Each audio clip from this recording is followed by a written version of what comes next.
What's going on this weekend? We have the air show.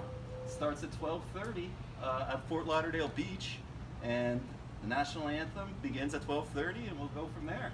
We have all kinds of planes coming in. One plane actually is the Red Hornet, and it costs $98.3 million, and it goes 1,190 miles per hour. How do you know this stuff, dude? I've been going for years, but just did a simple Google search on it.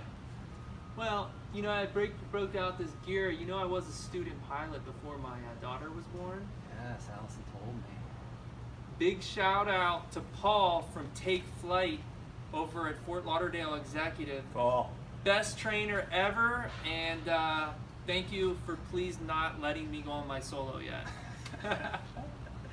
Right? Yeah. So there it is. Like the weather tomorrow's Saturday, right? So Saturday and Sunday is supposed to be 83 and sunny. Yep, really lucked out. It rained today, Friday.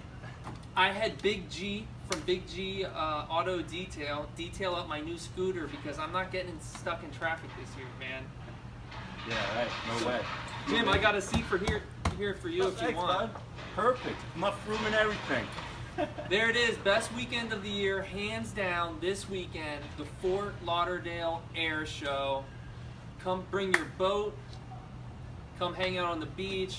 They're shutting down A1A. It's going to be awesome, like it always is. Really. So we'll see you there, hopefully. Have a great weekend. You too. I think we got enough. I don't know.